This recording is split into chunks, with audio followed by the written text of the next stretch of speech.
Acompáñeme al capítulo 5 de la epístola a los Gálatas y el versículo 22, Gálatas 5, 22 al 26. Este quizás es el pasaje más famoso, más conocido, más popular sobre la epístola a los Gálatas, y nosotros hacemos muy bien en recordarnos, en memorizarnos este pasaje en particular. La palabra de nuestro Señor dice, Gálatas capítulo 5, versículo 22. Mas el fruto del Espíritu es amor, gozo, paz, paciencia, benignidad, bondad, fe, mansedumbre, templanza. Contra tales cosas no hay ley. Pero los que son de Cristo han crucificado la carne con sus pasiones y deseos. Si vivimos por el Espíritu, andemos también por el Espíritu. No nos hagamos vanagloriosos, irritándonos unos a otros, envidiándonos unos a otros. Este pasaje, como le digo, hermano, es el famoso pasaje del fruto del Espíritu. Y cuando hablamos de fruto, pues hablamos, hermano, de plantas. De ahí se toma la analogía. Y con eso quiero comenzar hoy. Entre estos dos árboles que les presento ahorita en la pantalla, ¿cuál de los dos es de naranja y cuál de los dos es de manzana? Yo sé que no se debe apostar, pero ¿apostarías tu vida por uno de los dos?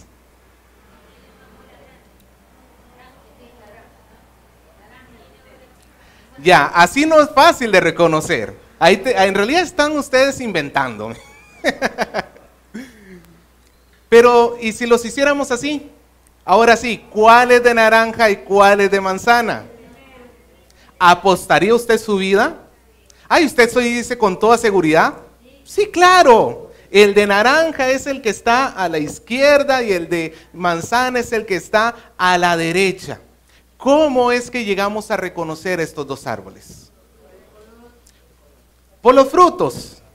El fruto manifiesta cuál es la naturaleza del árbol. El Señor Jesús así lo dijo: por los frutos los conoceréis. Y Él no estaba dando una lección de agronomía. Él estaba hablándonos de una realidad espiritual. Según el fruto que dé cada persona, esa es su naturaleza. En otras palabras, los verdaderos cristianos se reconocen por su fruto. Ahora, pues ¿qué fruto tengo que hacer yo para ser cristiano? ¿O qué fruto tengo que dar yo para que la gente reconozca que soy cristiano? ¿Será entonces que tengo que vestir modestamente? Bueno, sí, pero no es todo lo que se tiene que hacer. ¿Será que tengo que cargar con una Biblia debajo de mi brazo? Porque los cristianos caminamos con la Biblia, ¿sí o no? Bueno, ahora no, hermano, ahora muchos caminan con su app de la Biblia. Yo les sugiero, hermano, que siempre camine con su Biblia. Porque uno, a esta no se le acaba la batería. Dos, no es un punto de distracción, porque mientras tú estás leyendo, por ahí te brincan las notificaciones de WhatsApp, de Facebook, etcétera. Y tres, porque, hermano, durante siglos hemos caminado con este libro. Y la gente, cuando te ve con un app, con tu celular, la gente no está pensando que está leyendo la Biblia. La gente puede estar pensando que estás haciendo 1001 cosas. En su mente nunca le va a pasar por la cabeza que tú estás con la Biblia en la mano. Pero muchas personas, hermano, al ver a otro con la Biblia, no sé si a usted le ha pasado, se acercan a preguntar. Y ahí hay grandes ocasiones para evangelismo. Así que, hermano, pero caminar con la Biblia tampoco es el fruto en sí mismo que nosotros tenemos que dar. Entonces, ¿qué hago, pastor? Pongo música de alabanzas todo el día en mi casa, le pego un sticker de un pescadito en el carro para que la gente reconozca que soy cristiano. No, hermano, esos no son los frutos que el Señor quiere que nosotros demos. Entonces, ¿qué caracteriza a un cristiano? ¿Cuál es el verdadero fruto que yo tengo que dar? Y aún más, ¿cómo puedo saber que el fruto que estoy dando es realmente un fruto cristiano? ¿Cómo puedo saber yo Porque es muy fácil, hermano, comenzar a analizar al que está a tu lado. Este es cristiano, este no es cristiano. No, el objetivo que yo tengo hoy no es que determines cuántas personas acá son cristianas. El objetivo que yo tengo hoy es que tú examines tu propia vida para saber si tú eres cristiano o si simplemente te estás llamando cristiano, pero no lo eres en realidad. Y la tercera pregunta que queremos resolver hoy es, ¿y cómo puedo llegar entonces a ser un mejor cristiano? ¿Cómo puedo hacer que ese fruto abunde y crezca en mi vida? Pues es lo que Pablo nos va a hablar en esta sección de la epístola a los Gálatas, que si recordamos la semana pasada, acabamos de hablar sobre los frutos de la carne. Y en oposición a los frutos de la carne, a las obras de la carne, aquellas características propias que manifiesta el hombre en su estado natural, no regenerado, hoy vamos a ver las características propias que manifiesta la persona regenerada, el verdadero cristiano. Así que comencemos con nuestro primer punto. El fruto del Espíritu, evidencia del verdadero cristianismo. Y es que, hermano, como las obras de la carne son evidentes, así lo dijo Pablo, ¿se acuerda la semana pasada? Porque manifiestas son las obras de la carne, pues hermano, el fruto del Espíritu es igual. El fruto del Espíritu no se puede esconder. Tú no puedes decir, sí, yo soy cristiano, yo estoy lleno de amor, pero no me gusta manifestarlo para no tener que presumir. Yo estoy lleno de humildad, pero no, prefiero no manifestarlo, hermano, porque no vaya a ser que se me suban los humos. No, hermano.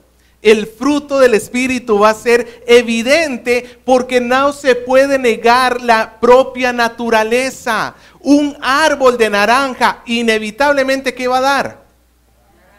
Naranjas. Un árbol de manzanas, pues manzanas. El árbol va a dar el fruto conforme a su naturaleza. Y el fruto que estamos hablando hoy es el fruto del Espíritu. Diga conmigo, del Espíritu. ¿Por qué se le llama fruto del Espíritu? Porque es la obra que el Espíritu Santo hace en el corazón de todos aquellos que son hijos de Dios para producir el carácter de Cristo en el corazón de ellos. Hermano, el fruto del Espíritu es la evidencia de que el Espíritu Santo está trabajando en tu corazón. Es la evidencia de que tú has sido sellado con el sello del Espíritu Santo para que el día de la redención tú tengas un lugar en el cielo. Que tú has sido separado de esta vana manera de vivir en este mundo para que vivas para la gloria de Dios. El fruto del Espíritu no puede ser producido por la carne. Nuestra propia naturaleza es caída. Nosotros somos malos por naturaleza, no que hemos aprendido a hacerlo mal en los primeros años de nuestra vida, sino que ya desde que hemos sido concebidos en pecado me concibió mi madre, decía David en el Salmo 51. Desde que hemos sido concebidos, hemos nacido en una situación de maldad. Pero cuando el Espíritu Santo llega al corazón de una persona, transforma esa naturaleza caída y forma una nueva naturaleza en su corazón. Y ahora esa persona puede llegar a dar fruto. El carnal puede tratar de imitar el fruto del Espíritu. El legalista puede tratar de hacer algún tipo de imitación del fruto del Espíritu, pero tarde o temprano esas supuestas obras de justicia van a terminar pudriéndose porque no tienen vida en sí mismo. El Señor Jesús nos dijo en Juan capítulo 15, versículos del 4 al 5, permaneced en mí y yo en vosotros. Como el pámpano no puede dar fruto por sí mismo si no permanece en la vid, así tampoco vosotros si no permanecéis en mí. Yo soy la vid, vosotros los pámpanos. El que permanece en mí, escuche bien, el que permanece en mí y yo en él, este lleva mucho fruto, porque separados de mí, nada podéis hacer. El fruto no se puede alcanzar en la carne. El fruto solamente es la obra del Espíritu Santo en el corazón del creyente. Y se llega a obtener, hermano, cuando el creyente hace un esfuerzo consciente y constante por tratar de imitar a Cristo Jesús. Porque la máxima expresión del fruto del Espíritu es nuestro Señor Jesucristo. El fruto del Espíritu no va a llegar, hermano, sin esfuerzo tuyo. Es cierto que es la obra del Espíritu Santo en tu corazón, pero también requiere un esfuerzo de tu parte. Tú no te puedes quedar en la casa diciendo, hoy no voy a la iglesia, pero voy a sentir más amor por mi prójimo. Hoy no voy a estudiar la Biblia, pero voy a tener más gozo. Hoy no voy a orar, pero voy a tener más mansedumbre. No se puede. Tal cosa no se puede, hermano. Se necesita tu esfuerzo. Recuerde que muchos de los frutos del Espíritu que vamos a ver hoy, muchos también se ordenan en la Biblia. Por ejemplo, ¿el amor es fruto del Espíritu o mandato de Dios? Era una pregunta engañosa, las dos cosas. Es fruto del Espíritu, el Espíritu Santo lo produce en nuestros corazones, pero no hay acaso, ¿cuál es el mandamiento más grande? ¿Y el segundo? Amar a tu prójimo como a ti mismo. El amor es tanto un producto del Espíritu en nuestro corazón, pero también es algo que yo tengo que hacer. Así que si tú has estado creyendo que vas a crecer en el Espíritu solamente porque el Señor habita en ti y tú no vas a hacer nada por la edificación de tu corazón, estás engañándote. Quien no se edifica, no crece.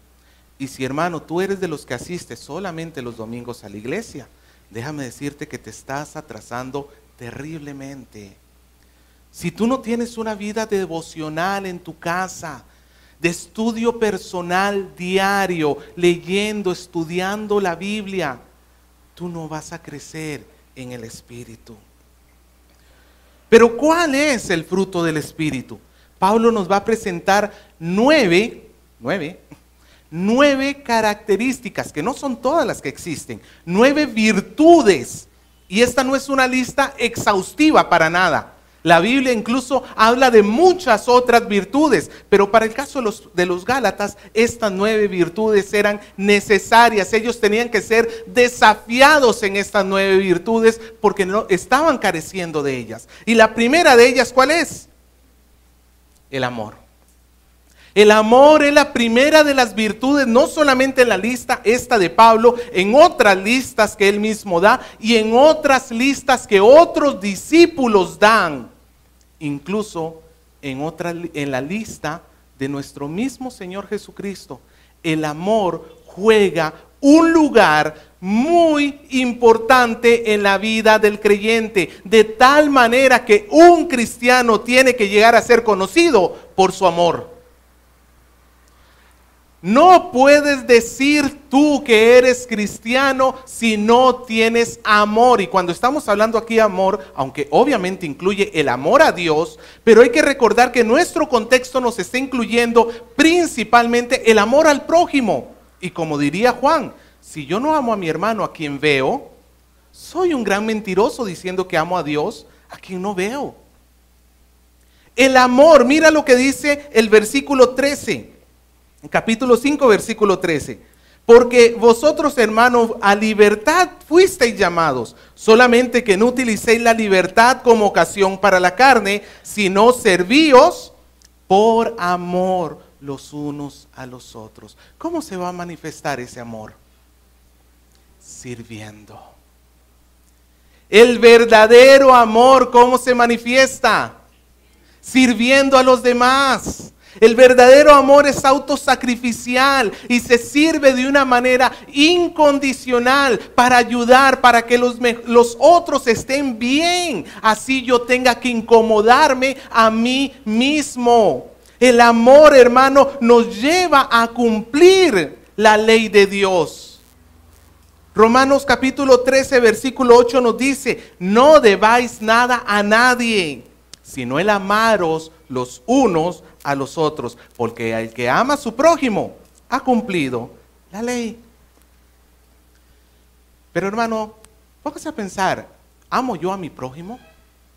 Y yo sé que usted puede decir, sí, pastor, yo lo amo. Yo amo a mi esposa, amo a mi hijo, amo al hermano que tenga al costado, amo a mi jefe en mi trabajo, ese principalmente lo amo. Pero muchas veces nuestro amor se queda en una sola palabra, no en demostraciones. Póngase a pensar, ¿qué tan útil sería tener un sol en los cielos, pero que no alumbre ni dé calor? ¿Sirve de algo? Hermano, ¿sirve de algo tener un amor que no sirva a los demás? Es como un sol sin luz y sin calor. Aunque esté allí, aunque yo me llene la boca diciendo, pero ese es el sol, pero ese es el sol, ese es el sol, ese sol es completamente inútil. Si tú te llenas la boca diciendo que amas, pero no sirves, tu amor es falso. Tu amor es falso. El verdadero cristiano se conoce por el amor, y no solamente amor, sino también nos dice en segundo lugar el gozo. Que el gozo es el resultado, no de que te ganaste la tinca. El gozo ni siquiera es el resultado de la clasificación de Perú al Mundial. El gozo es el resultado de confiar en Dios, a pesar de que estamos viviendo circunstancias terribles, pero confiamos en Él porque Él nos ama y nos cuida. El gozo es la confianza que tenemos en Dios en los momentos más duros de nuestra vida, sobre todo cuando te persiguen por causa de tu fe, sobre todo cuando tratas de hacer las cosas bien y en lugar de que se te facilite la vida, se te complica.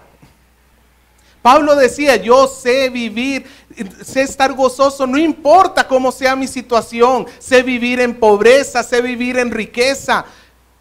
Todo lo puedo en Cristo que me fortalece. El gozo también es el resultado de obedecer a Dios, porque el Salmo 119, 47 nos dice, me regocijaré en tus mandamientos, los cuales he amado. Quien obedece a Dios tendrá gozo en su corazón. Así que si usted es un cristianito amargado, tiene que supervisar muy seriamente la sección de obediencia a Dios, porque el obedecer a Dios más bien debería producir en tu corazón gozo. Y no es un gozo como el mundo lo da. El gozo del mundo es temporal. Se te acaba el dinero, se te acaba la salud, se te acaba, Perú perdió y ya se te fue el gozo. El gozo del Señor es eterno, y déjame decirte algo, el gozo que podemos experimentar hoy en el Señor es el anticipo, es como apenas una vista previa, como apenas una mirada del gozo eterno que tendremos en su presencia cuando vayamos delante de Él y vivamos con Él por toda la eternidad. Hermano, para el cristiano está reservada una vida de gozo eterno. Por eso es que los problemas de este mundo, las aflicciones de este mundo no son comparables con la gloria venidera que en nosotros ha de manifestarse. Por eso tenemos gozo a pesar de que en este mundo sufrimos tribulaciones. Porque nuestra mirada y nuestra morada no está en esta tierra, está en los cielos. Y esperamos en nuestro Señor. En tercer lugar tenemos la paz. La paz, pues también es resultado del amor. El Salmo 119, 165 nos dice, mucha paz tienen los que aman tu ley, para ellos no hay tropiezo. La paz, hermano, es inicialmente, en primer lugar, estar en paz con Dios. La paz proviene de poder estar en paz con Dios. ¿En qué sentido? En que Dios ya no te está acusando de tu pecado. Porque ciertamente todo ser humano tiene un grave problema delante de Dios. Ha violado indefectiblemente la ley de Dios y por tanto Dios no está agradado, Dios no está alegre de ver a la humanidad caída. El Salmo 5 y el Salmo 7 nos dice que el Señor está airado contra la humanidad. No hay paz entre Dios y los hombres. Nuestros pecados han provocado división entre Dios y nosotros. Pero en Cristo Jesús, Él es nuestra paz. Que Él nos ha reconciliado consigo mismo. Él nos ha reconciliado con el Padre. De tal manera que yo ya no tengo que temer delante del trono de Dios, porque ahora estoy en paz. Y como estoy en paz con Dios, voy a poder vivir en paz contigo. La paz con el prójimo es posible porque yo estoy en paz con Dios. Por tanto, hermanos, si yo no vivo en paz con mi prójimo, no puedo decir que estoy en comunión con Dios. Pedro le decía a los casados: maridos, no traten a sus mujeres ásperamente, duramente, no la trates como una zapatilla vieja, porque tus oraciones tendrán estorbo. Claro, como no estás en paz con tu prójimo, pues no puedes estar en paz con Dios. Nosotros tenemos que aprender a vivir en paz los unos con los otros. La paz con Dios se tiene que traducir en paz con los demás. Y esto es fácil decirlo acá en la iglesia, hermano. Que cuando te hacen una injusticia, ¿cómo reaccionas? Que cuando el tráfico está pesado, que cuando la fila de la caja está interminable, que cuando las cosas no salen como tú quieres, que cuando se te pierde el monedero con los 200 soles que tenías para el resto del mes.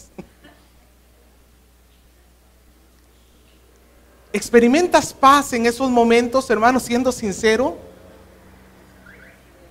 Yo sé, hermano, que perder 200 soles, que era lo último que te quedaba, no es un motivo como para ponerse a brincar de alegría, pero no tenemos derecho alguno de pecar contra Dios. Y menos de reclamarle a Dios como si Él en su malvado plan para fastidiarte tu vida te lo hubiera quitado. Eso, hermanos, es algo perverso ante los ojos del Señor. No, hermano, nosotros debemos aprender a vivir ¿cómo? En paz. Cuarta característica, la paciencia. Ahora estamos hablando de virtudes sociales. Paciencia es la capacidad de soportar ataques, de soportar el bullying, sin que tengas en tu corazón irritabilidad. Que tú estés dispuesto a soportar el mal que otro te hace. Eso es paciencia. La traducción literal de la palabra en griego que tenemos aquí por paciencia es tardo para la ira. ¿Se acuerda quién es tardo para la ira en la Biblia? Dios. Es un atributo divino. Es un atributo que tiene el Hijo y es un atributo que el Hijo pone en nosotros a través de su Espíritu Santo. De tal manera que nosotros ya no somos mechita corta. De tal manera que, hermano, nosotros ya no somos esos hombres explosivos que andamos renegando por todo, que éramos capaces de pegar o de ofender o de burlarnos de otro con tal de sacarnos la espina que teníamos en nuestro corazón. Eso, hermano, ya pertenece a la antigua naturaleza. Y Pablo le recuerda a los Gálatas esto, porque recuerda que los Gálatas tenían arranques de ira. Malvados Gálatas, ¿no? ¿Cómo es posible que en una iglesia haya personas con arranques de ira? Porque en esta iglesia no tenemos ninguno. Acá no tenemos ninguno, hermano. Acá cuando nos hacen algo malo, nosotros ponemos la otra mejilla. Por favor, le decimos, más fuerte.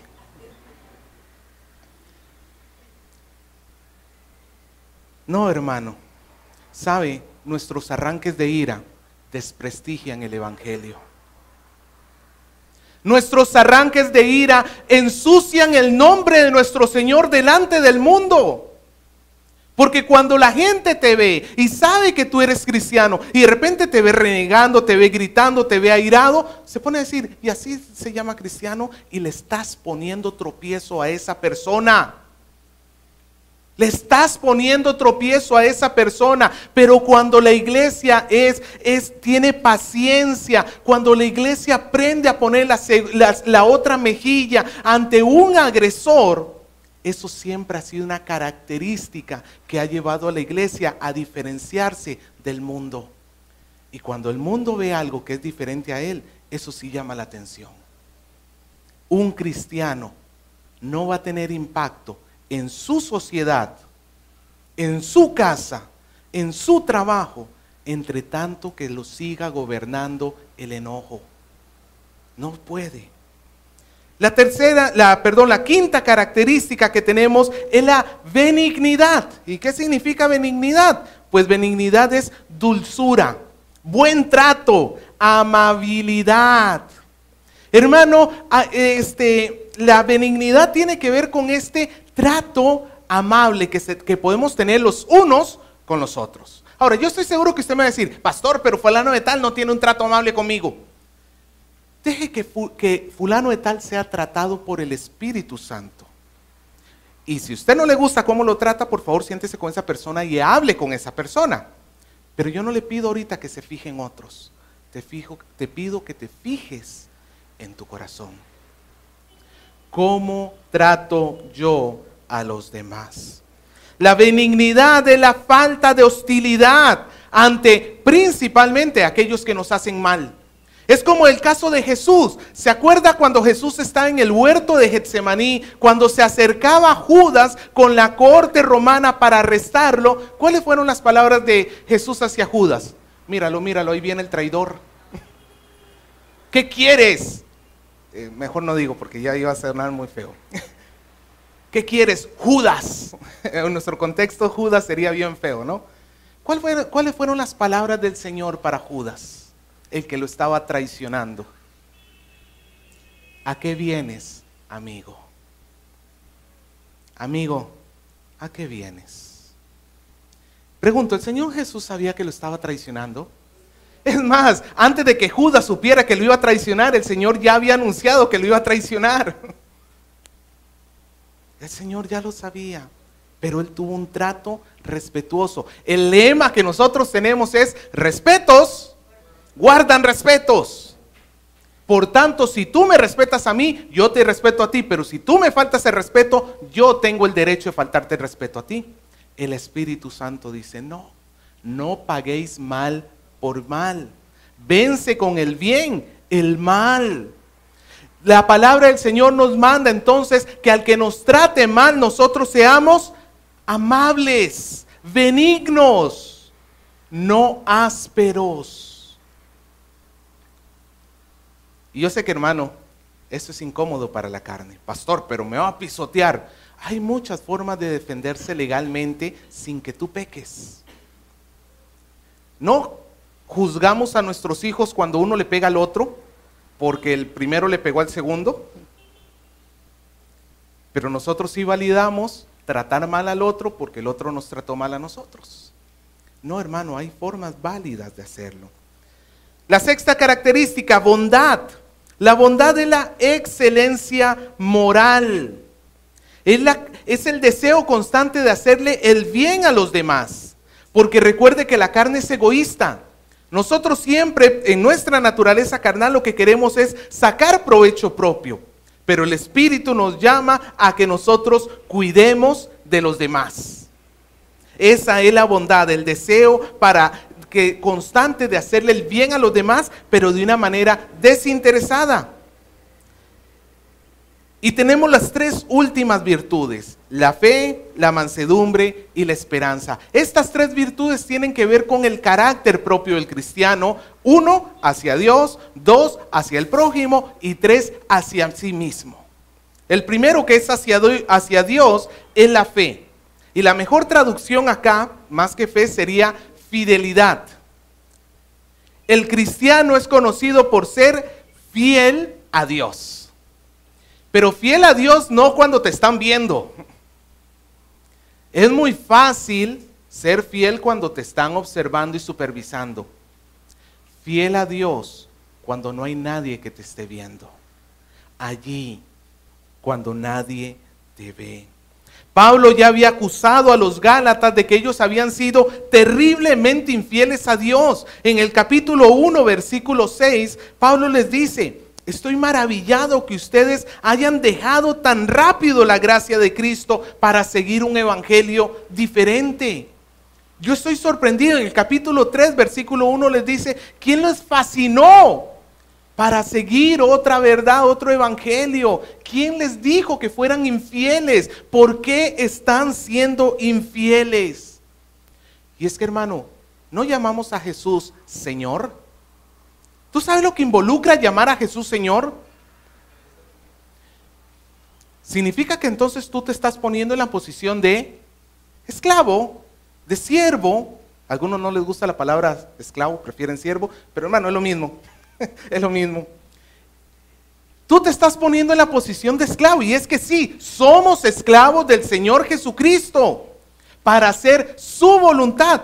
Pero yo te hago la siguiente pregunta: ¿es la fidelidad lo que marca tu vida a Dios? ¿Tú constantemente luchas contigo mismo para hacer la voluntad de Dios?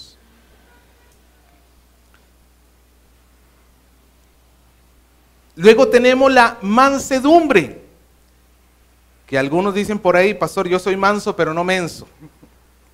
La mansedumbre es la humildad, es la amabilidad a pesar de la ofensa, caracterizado por la falta de deseo de venganza. Eso caracteriza a una persona mansa, que en su corazón, a pesar de que reciba daño, a pesar de que reciba el mal ajeno, no está allí pensando: ojalá que lo parta un tren. ¿Cómo me gustaría tener la oportunidad? Porque si yo... Hermano, hay personas que ni siquiera duermen en la noche pensando en el daño que han recibido. Y yo espero que ese no sea su caso. Hay personas que van planificando sus venganzas. En la mínima que tienen oportunidad, si están jugando fútbol, en la mínima que tienen oportunidad, ¡pum!, le meten el pie. Uy, hermano, perdona, y hasta les tiran la mano para recogerlo del piso.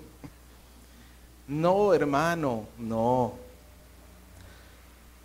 En 1 de Pedro capítulo 2, versículo 23, se nos dice de Jesús: quien cuando le maldecían... Hermano, ¿cuándo ha sido la última vez que alguien lo ha ofendido a usted? Quizás fue esta semana. Cuando le maldecían, no respondía con maldición. Cuando padecía, no amenazaba: ahora sí me la pagarás. No, sino encomendaba la causa al que juzga justamente. Nuestro Señor era manso y humilde de corazón. ¿Eres tú manso? ¿Eres tú humilde? Y en último lugar, tenemos la templanza. ¿Sabe lo que significa templanza, hermano? Templanza es dominio propio. Literalmente se puede traducir como el poder de contenerse a sí mismo. ¿Y de qué trata la templanza, hermano? Trata de que es todo lo opuesto a la inmoralidad, a la impureza, a la indecencia, pero también es la capacidad de controlarse a sí mismo más allá de las pasiones sexuales. Es la capacidad de refrenar los apetitos y las pasiones de la carne. Es la capacidad que nosotros tenemos, hermano, de decirle no a la tentación. De decirle: no, yo no me tengo por qué dejar guiar por la tentación. Y nuevamente, en esto, ¿quién es nuestro máximo ejemplo? Cristo, quien nunca pecó. Ahora, ya hemos visto cuál es el fruto que el Señor espera que nosotros demos. La pregunta entonces que conllevaría sería: pues, ¿cómo desarrollamos el fruto del Espíritu? Vamos a verlo en los versículos del 24 al 26. Y ojo, estoy diciendo cómo desarrollar el fruto. No estoy diciendo cómo obtener. Porque ningún ser humano puede obtener por sus propios medios el fruto del Espíritu. ¿Quién es el único que puede formar el fruto del Espíritu en tu corazón? Cuando tú llegas a Cristo, cuando el Señor te bautiza con el Espíritu Santo, entonces tú tienes la capacidad. El Señor pone esas virtudes en tu corazón y ahora sí es tu labor crecer en ellas.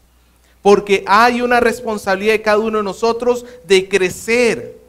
Porque a través del crecimiento del fruto del Espíritu, nosotros adornamos la gracia de Dios. Se lo pongo de esta manera, hermano. ¿Qué es más bonito ver? ¿Un pino o un pino decorado para Navidad? Bueno, de repente si usted es así con un espíritu medio Grinch, no, broma. De repente usted puede decir, no, pastor, no me gusta mucho la decoración navideña. En términos generales, la gente le va a gustar más el decorado. Se ve más bonito, más alegre. Te lo pongo así. Cada vez que tú haces el bien a tu prójimo, cada vez que tú tratas con amabilidad a tu hermano, cada vez que tú sirves por amor, cada vez que tú le dices no al pecado, cada vez que tú haces algo del parte que es del fruto del Espíritu, tú estás adornando la gracia de Dios que Él te ha dado a ti.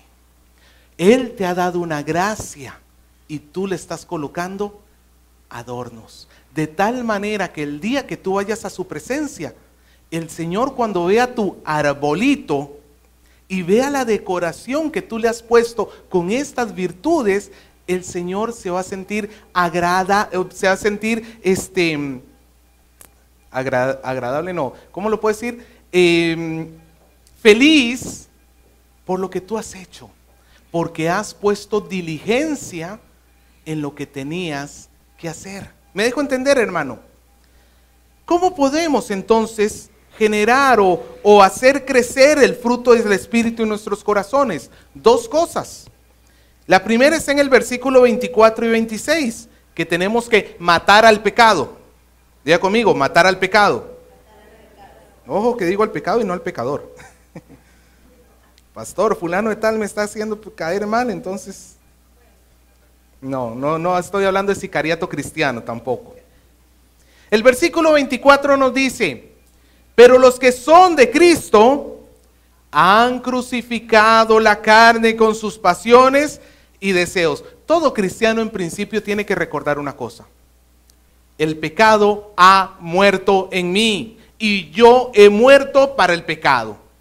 Con Cristo estoy juntamente crucificado, dice esta epístola un poco atrás. Con Cristo estoy juntamente crucificado, ya no vivo yo, mas vive Cristo en mí. Nosotros tenemos que recordar, tenemos que estar conscientes, porque Satanás es un maestro del engaño. Satanás te va a llegar a hacer creer que tú nunca vas a poder derrotar esa debilidad, o que tú no tienes por qué hacer nada por nadie, o porque tú tienes que estar dando, o porque tú tienes que estar haciendo si los otros no hacen por ti. Tú tienes que recordar que ese amo malvado llamado pecado, que durante muchos años gobernó tu vida, ya no está en el asiento del poder.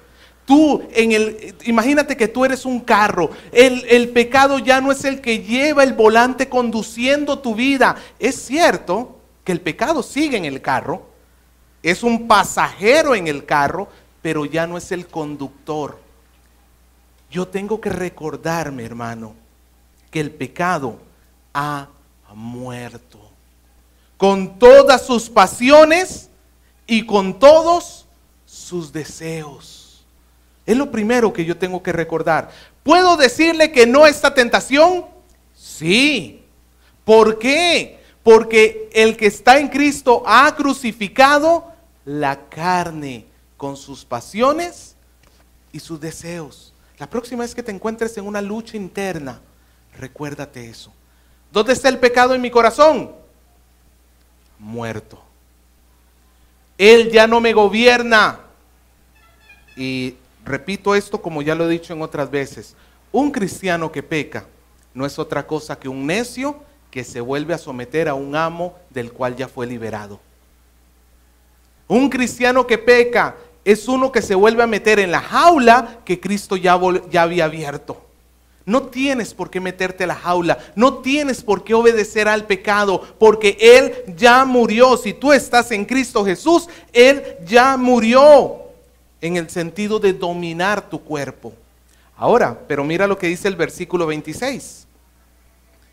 No nos hagamos vanagloriosos, irritándonos unos a otros, envidiándonos unos a otros. Pablo reconoce que el pecado en principio está muerto, porque ya no domina al cristiano, pero todavía está allí. No gobierna, pero sí está presente. ¿Y qué es lo que nos manda? ¿Qué es lo que Pablo le estaba mandando a la iglesia, a los Gálatas? Son órdenes. ¿Se da cuenta en el versículo 26? No nos hagamos vanagloriosos, irritándonos, envidiándonos. No nos hagamos. ¿Notas que hay una acción que tenía que hacer la iglesia? Pues eso, hermanos, es lo que tenemos que nosotros tener presente. El pecado ya no gobierna en nuestro corazón, pero tú tienes una obligación de no dejarle crecer en tu corazón, de no dejarle crecer en tu vida. Y al contrario, nos dice el versículo 25, que es la segunda cosa que debemos hacer. Ya vimos que debemos matar al pecado, y la segunda cosa es que debemos andar en el Espíritu. Versículo 25. Si vivimos por el Espíritu, andemos también por el Espíritu. Para que el pecado muera en tu corazón, tienes que depender del Espíritu. Pablo dice, si vivimos por el Espíritu, andemos por el Espíritu. Entonces, ¿es lo mismo andar y vivir? ¿Vivir y andar? No, son dos cosas diferentes. Si vivimos, andemos. Podemos ponerlo y resumirlo de esta manera. ¿Cuándo un cristiano comienza a vivir por el Espíritu?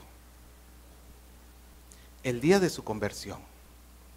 Ese día pasó de muerte a vida. Ahora, para algunos cristianos creen que eso es todo lo que tienen que hacer en su vida. Yo ya acepté a Jesús. Un día yo pasé a la iglesia, levanté la mano y dije, Señor, te acepto de todo corazón. Y luego de eso piensan que ya pueden seguir haciendo su vida lo que les da la gana porque ya compraron y ya tienen su visa a los cielos.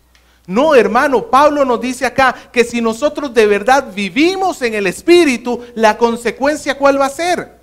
Que vamos a andar en el Espíritu. Si vivir en el Espíritu habla sobre la salvación, andar en el Espíritu sería la santificación. Yo tengo que tener un esfuerzo consciente de tratar de cumplir la voluntad de Dios todo momento de mi vida, en todas las situaciones de mi vida. Yo no puedo andar en el Espíritu solamente cuando estoy acá. Hermano, tienes que andar en el Espíritu cuando estás en tu trabajo, cuando estás en tu casa, cuando estás solo. Andar en el Espíritu involucra entonces, hermano, que tú vas a hacer lo que el Señor dice que tienes que hacer, no lo que tu carne te manda. Andar en el Espíritu. Y para andar en el Espíritu necesitamos ser llenados de la palabra de Dios. Y nuevamente vuelvo a resaltar la importancia que tiene la Biblia en el corazón del creyente. Quien no lee la Biblia, quien no ora continuamente, no puede andar en el Espíritu. No lo puede hacer. Nosotros tenemos que seguir la voluntad de Dios en todo momento.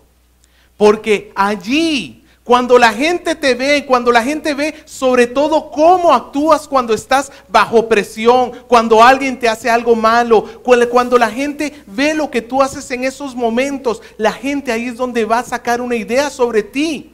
Y yo te quiero hacer esta pregunta.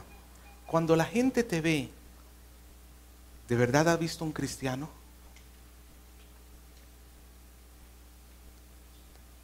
¿O la gente se ha sorprendido cuando tú le dijiste que eras cristiano?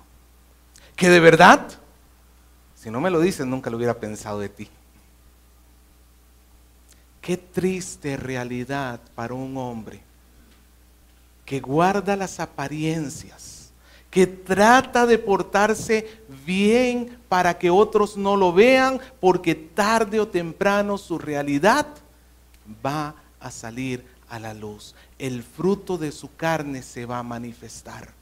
Hermano, yo no te invito hoy para que trates de poner una cara, una carátula de cristiano, una máscara de cristiano. Yo lo que te estoy diciendo hoy es que hoy es día de decirle: Señor, yo no he andado como corresponde. Señor, yo he fallado en mostrar el fruto del Espíritu, pero necesito tu ayuda para poder crecer, para poder mostrarle a los demás quién eres tú en mi vida. De verdad, quién eres tú, el Señor sobre mi corazón. Perdóname mis infidelidades y ayúdame a mejorar. Tenemos que partir de una confesión sincera, verdadera, desde nuestro corazón. Y hoy declararnos a nosotros mismos necesitados de la gracia de Dios.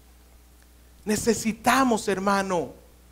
Porque si no, estamos ensuciando el nombre de nuestro Señor. Spurgeon decía que cada vez que un cristiano peca, es como si estuviese, no me acuerdo bien la expresión, ensuciando, escupiendo la cruz de Cristo. Es así. ¿Cómo se conoce a un cristiano? No se conoce por su jerga cristiana. No se conoce porque le dice a los demás: hermano, aleluya, gloria a Dios. No se conoce porque tiene una Biblia en las manos. No se conoce porque tiene alabanzas en su música. Se conoce porque su vida manifiesta amor, gozo, paz, paciencia, benignidad, bondad, fe, mansedumbre, templanza. Contra tales cosas no hay ley. Eso es lo que la gente ve contigo. Y si tú hoy estás acá y no conoces al Señor y te das cuenta que has estado viviendo lejos y separado del Señor, que tú, en lugar de mostrar el fruto del Espíritu, lo que ves en tu vida es un terrible egoísmo, hoy ven a Cristo. Tú nunca vas a poder llegar a tener vida. Tú más bien estás expuesto al infierno de fuego, a menos de que le rindas a Cristo tu corazón, a menos de que le rindas al Señor tu vida entera, a menos de que te rindas a Él genuinamente. Porque recuerda esto: el Señor va a juzgar a todos los seres humanos. Y aquellos que escuchan la palabra y endurecen su corazón, es peor todavía. Hoy es día de arrepentimiento y de pedir perdón al Señor, hermano. Mi intención no es que hoy salgas diciendo de 9, 9. Gracias, Señor, soy perfecto. Esa es la actitud del fariseo. Mi deseo es que hoy salgas diciendo: Señor, cuán necesitado estoy de que me ayudes. Cuán necesitado estoy de que hagas algo en mi vida. Cuán necesitado estoy de yo ponerme a trabajar por mi propio crecimiento. Y si es así, el Señor bendecirá nuestros esfuerzos. Y el Señor nos hará como esos árboles plantados junto a corrientes de agua, que dan su fruto a su tiempo y su hoja no cae.